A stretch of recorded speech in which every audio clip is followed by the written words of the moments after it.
네, 영화를 보게 되면 자신도 모르게 몰입해서 보게 되는 경우가 있습니다. 바로 영화에서 집중하게 만드는 요소, 서스펜스라고 하죠. 긴장감, 이 긴박감 때문인데요. 일전에 잠깐 그냥 TV를 볼 생각은 없었는데 잠깐 틀었다가 끝까지 밤늦게 보았던 영화 한 편이 있습니다. 바로 1917이라고 하는 영화인데요. 제92회 아카데미 시상식에서 세계 부분을 수상한 유명한 영화입니다. 2020년도에 개봉한 영화예요.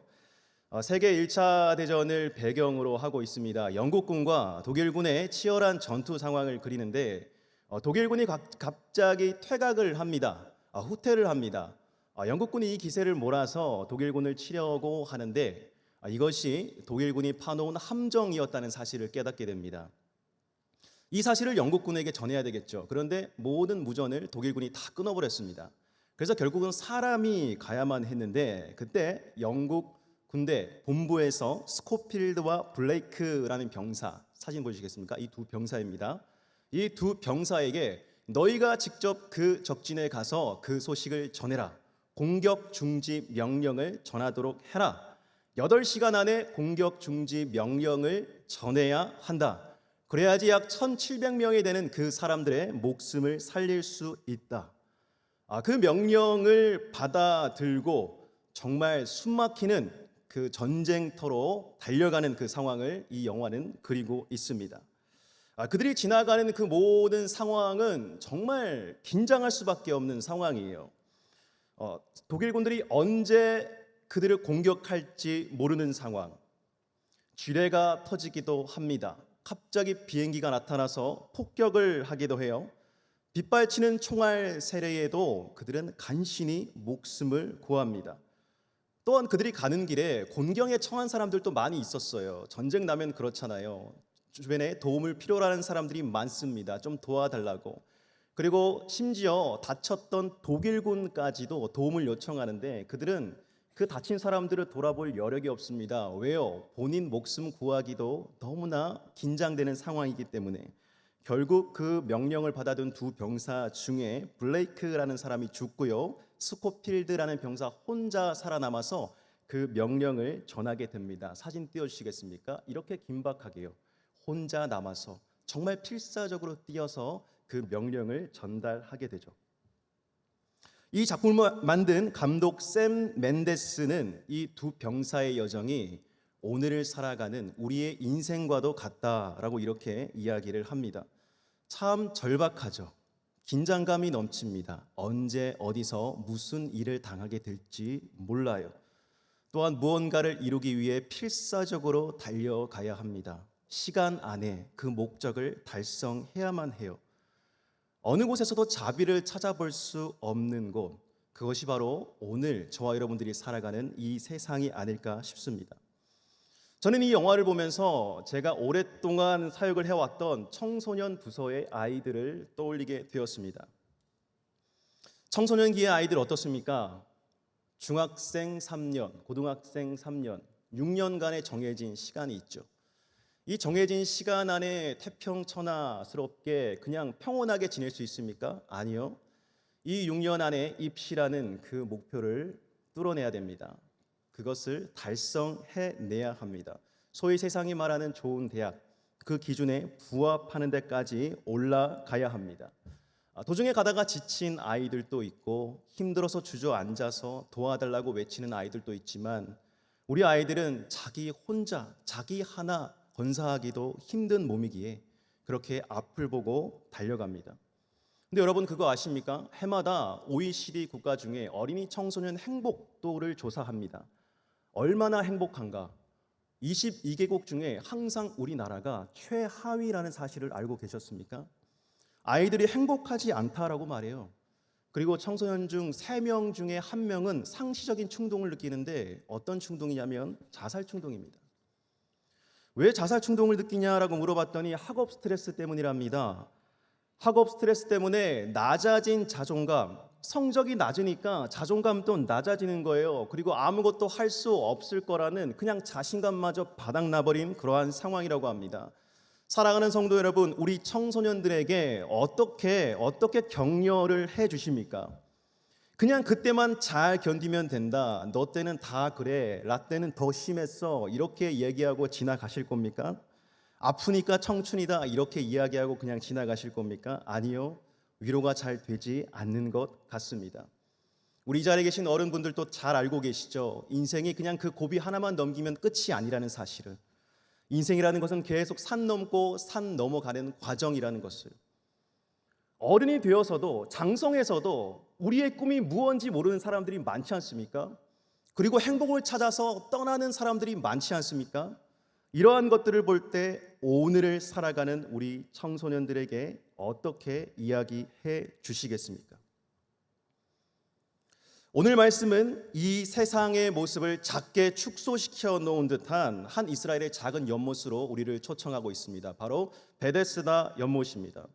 이곳에서 예수님은 우리 인생에서 가장 붙잡아야 되는 중요한 것 한 가지를 우리에게 알려주려고 하십니다. 5장 1절 말씀에 보니 유대인의 명절이 되어서 예수님께서 예루살렘에 올라가셨다고 합니다. 유대인의 명절이니까 많은 사람들이 예루살렘으로 모여들었겠죠. 그런데 그 중에 양문이라고 하는 그 곁에 베데스다라고 하는 연못이 있었다고 합니다.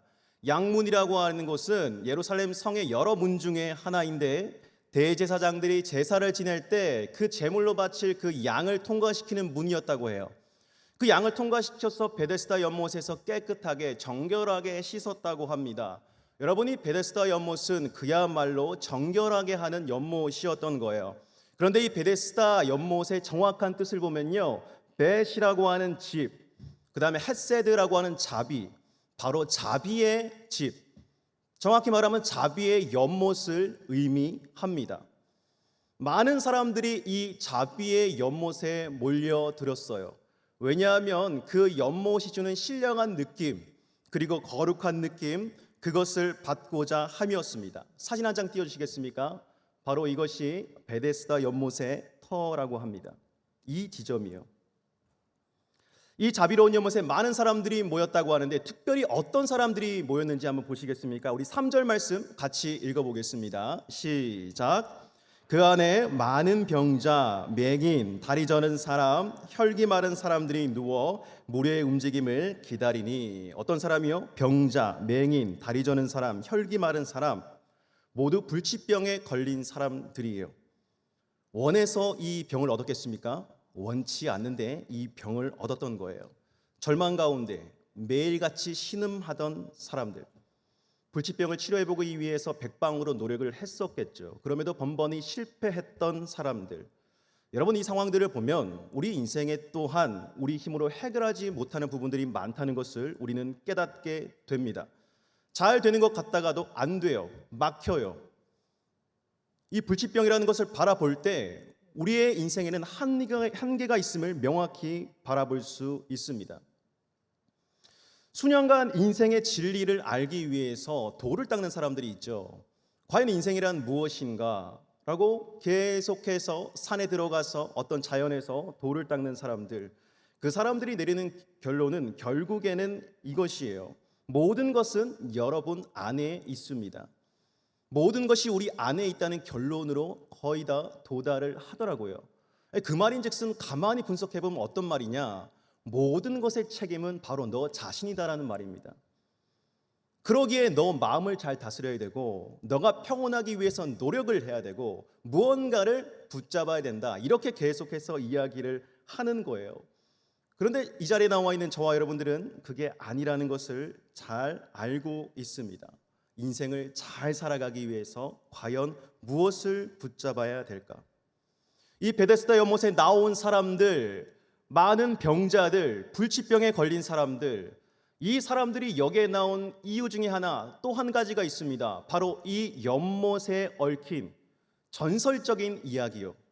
전에 내려오던 사람들의 입에서 입으로부터 내려오던 소문이요. 어떤 것인지 한번 보겠습니다. 4절 말씀 같이 읽어보겠습니다. 시작. 가끔 모세에 내려와 물을 움직이게 하는데 움직인 후에 먼저 들어가는 자는 어떤 병에 걸렸든지 낫게 되밀어라.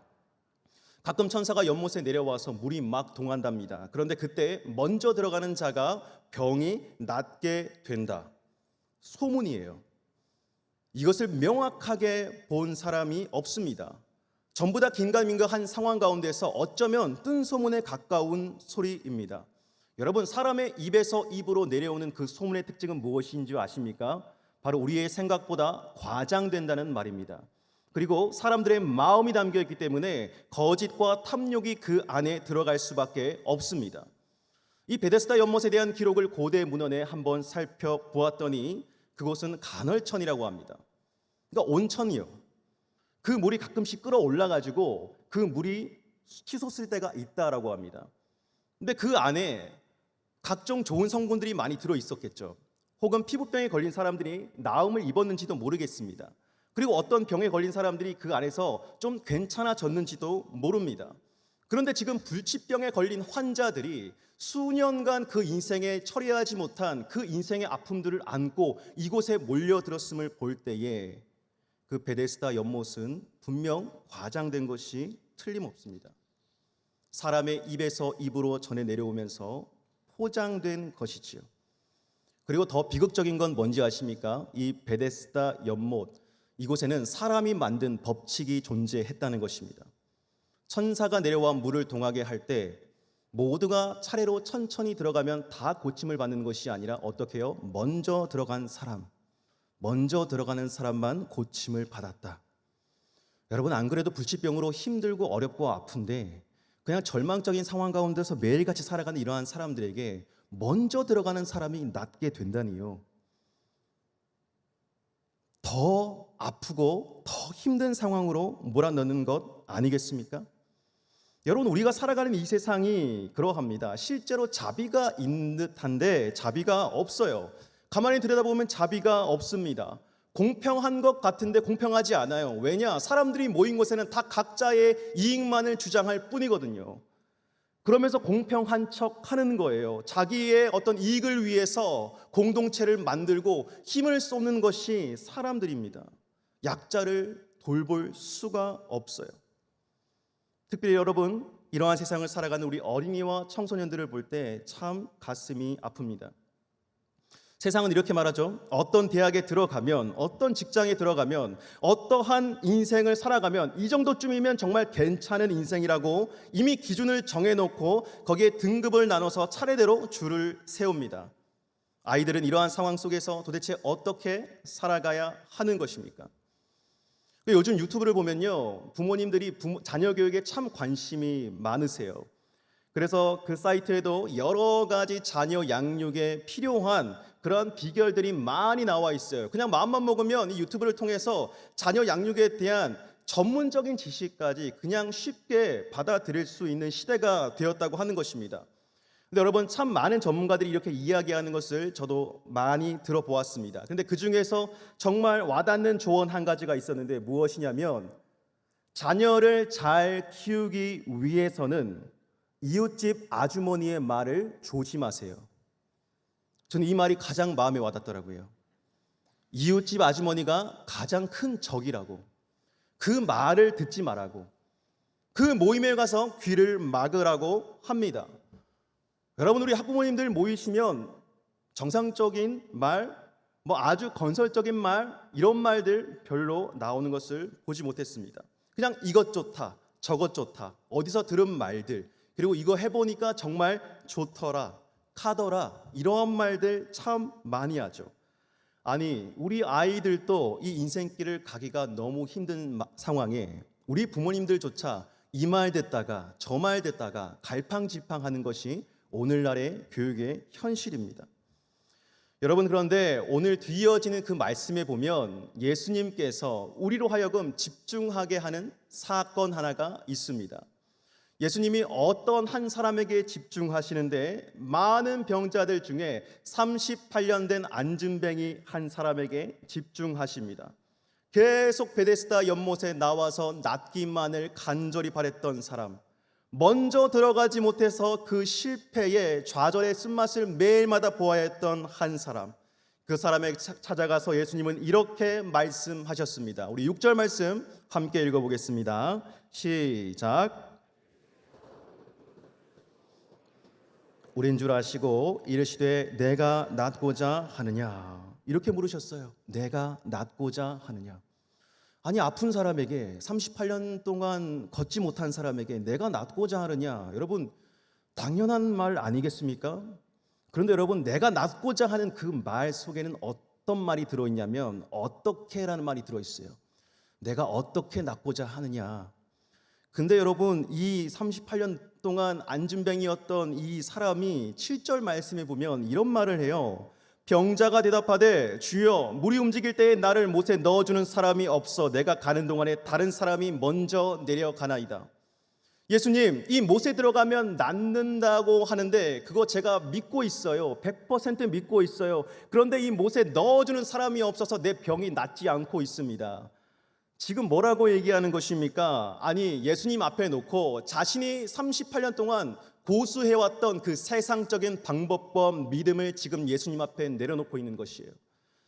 예수님 앞에서도 자기가 여태까지 믿어왔던 그것을 내려놓지 못하고 이 방법으로 하면 좋다고 하던데요.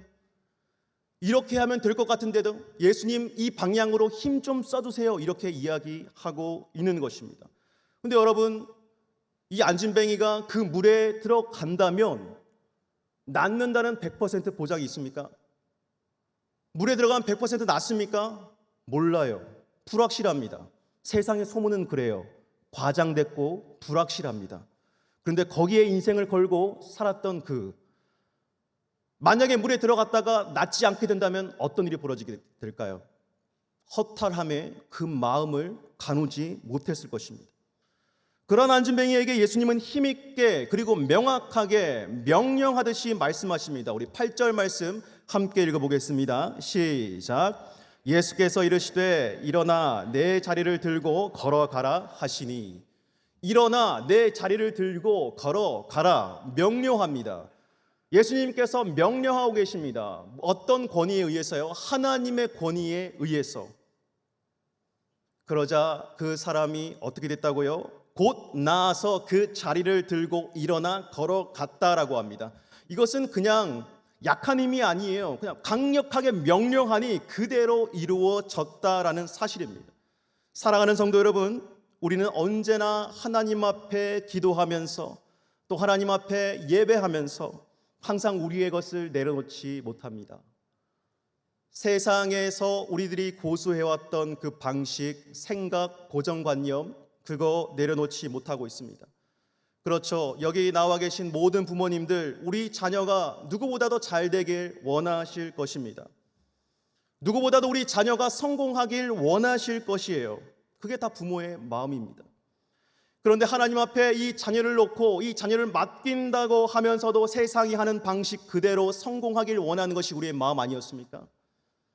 세상이 고수하는 그 방식 그대로 가면 이 자녀가 성공한다고 하는데 예수님 그 방향으로 우리를 좀 이끌어 달라고 기도하지 않으셨습니까? 그러한 연약한 우리의 인생 가운데 예수님은 찾아오셔서 얘들아, 불확실한 것 붙잡지 말고 100% 확실한 나를 붙잡으라. 100% 확실한 길이요 진리요 생명이신 나를 따르라고 말씀하십니다. 예수님과 동행하는 거예요. 어딜 가나 예수님이 살아계셔서 나와 대화를 나누시고 나의 인생의 길을 밝히 보여주신다고 하는 그 확신 가운데 살아가는 인생이요. 예수님과 동행하면서 그것을 중심으로 하여 내 인생의 일들을 하나하나씩 이루어 나가는 것이요. 예수님은 지금 저와 여러분들을 찾아오셔서 그것을 바라고 계십니다. 이전에 나온 우리 청소년들도 마찬가지입니다. 사람이 떡으로만 살 수 있는 존재가 아니에요. 1등하고 점수 잘 받고 좋은 대학 들어가고 세상이 말하는 성공의 길에 오르면 기쁘겠죠, 좋겠죠, 행복하겠죠. 하지만 우리 인생에 어떠한 문제가 딱 앞에 놓여 있을 때 여러분, 그 문제를 해결하는 가장 근본적인 힘은 어디에서 옵니까? 세상에서 배웠던 지식이 그 문제를 해결할 수 있습니까? 우리 인생에는 문제가 수십 번 또 아니 수백 번 더 찾아올 텐데 그때마다 정말 우리를 이끌어가는 강력한 힘이 어디에 있냐 말입니다. 그것은 예수님께서 명확히 말씀하고 계십니다. 예수 그리스도와 동행하는 것이라고. 우리 청소년들이 내가 왜 만들어졌는지, 내가 왜 이 땅에서 살아가는지, 내가 어떠한 모습으로 이 땅 가운데 살아가야 하는지 거기에 대해서 명확하게 깨닫게 된다면, 그리고 어디서나 하나님의 이름을 부르면서 내가 힘들 때마다 아버지께 부르짖을 수 있다면, 여러분, 그게 정말 하나님이 원하시는 모습이 아닐까요? 왜 예배를 드려야 합니까? 왜 코로나 시기에도 이 자리에 나와서 예배를 드려야 하나요? 일평생 그와 함께 하실 하나님은 이 세상을 만드신 하나님이시고, 그를 창조하신 하나님이시고, 그의 앞길을 가장 잘 알고 계시는 분이시고, 그의 앞길을 가장 영화롭게 인도하실 분이시기 때문입니다. 우리 부모님들이 이 땅을 떠나가는 그 시점이 반드시 올 거예요. 우리 자녀들 그때도 이 땅을 살아가겠죠. 그때는 어떻게 도와주시겠습니까? 그때 그들이 붙잡는 단 한 가지, 바로 예수 그리스도가 되기를 주님의 이름으로 간절히 축복합니다. 더 이상 자비가 없는 이 베데스다 연못에서 기웃거리지 마시길 바랍니다. 다른 사람들 말 듣고 흔들리지 마시길 바랍니다. 내 자신의 정체성 하나님 앞에서 흔들리지 마시길 바랍니다. 저는 지난 6년 동안 이 교육부 사역을 섬겼었고, 또 올해 이제 9월부터 수곡교구를 섬기게 되었습니다. 저는 지난 6년 동안 교육부를 섬기면서 이 아이들과 함께하면서 이 뜨거운 예배의 장소, 이 자리 가운데 하나님께서 그들의 심령을 어루만져 주시는 것들을 매번 보게 되었습니다. 여러분, 우리가 생각해야 될 것은 무엇이냐면, 이 자녀들은요, 굉장히 영적으로 고귀한 존재라는 것입니다. 그러니까 우리가 생각하는 것 그 이상으로 믿음이 있어요. 우리가 생각하는 것 그 이상으로 이 안에 하나님께서 심겨주신 그 믿음의 씨앗이 있다는 사실입니다. 더 기도하고 싶고, 더 찬양하고 싶고, 더 하나님께 나아가고 싶은 그런 간절한 마음이 우리 아이들 마음 가운데 있어요. 그러니까 부모가 해야 될 역할이 무엇이냐, 그 아이들 안에서 막 지금 꽃봉오리가 피어나려고 하는 그때에 그것을 살짝 건드려서 활짝 피게 만들어주는 그 역할을 해야 되는 것이에요. 우리 아이들이 세상 살아가면서 가장 중요한 것 붙잡고 살아가는 것이 좋겠죠. 가장 중요한 것, 어디서나 예수님과 동행하면서 그 인생을 멋지게 살아갈 수 있다면 그것이야말로 성공한 인생이라 생각합니다. 사랑하는 성도 여러분, 100% 우리에게 확신과 만족을 주시는, 그리고 100% 우리의 인생을 책임지실 수 있는 예수 그리스도를 통하여 인생의 참된 만족과 기쁨을 누리시기를 주님의 이름으로 간절히 축복합니다. 우리 자녀들에게도 기도하는 것을 게을리하지 마시길 바랍니다. 끝까지 기도하고 이 예배 자리에 함께 어떻게든 나오면서 이 믿음을 이 자녀들에게 물려주는 우리 부모님들 되시기를 주님의 이름으로 간절히 축복합니다. 기도하겠습니다. 하나님, 오늘 이 시간 가운데 주님의 음성을 듣습니다. 하나님, 자비가 없는 그 베데스다 연못에서 어떻게든 세상적인 방식으로 우리가 우리의 것을 얻고자 헤매었다면, 이제는 주님 곁으로 돌아와 하나님께 물어보고 하나님 안에 속한 인생 될 수 있도록 인도하여 주시옵소서. 하나님, 경쟁 사회를 살아가는 우리 청소년들, 특별히 하나님께서 그 마음속에 위로와 안식과 회복을 더하여 주시고, 아버지 하나님의 능력으로 이 세상을 잘 헤쳐나갈 수 있도록 인도하여 주시옵소서. 아버지 하나님께서 오늘 이 자리에 나온 우리 모든 부모님들, 하나님의 뜻 가운데 온전하게 인생의 방향을 정할 수 있도록 주여 함께하여 주시옵소서. 감사드리며 예수님의 이름으로 기도드립니다. 아멘.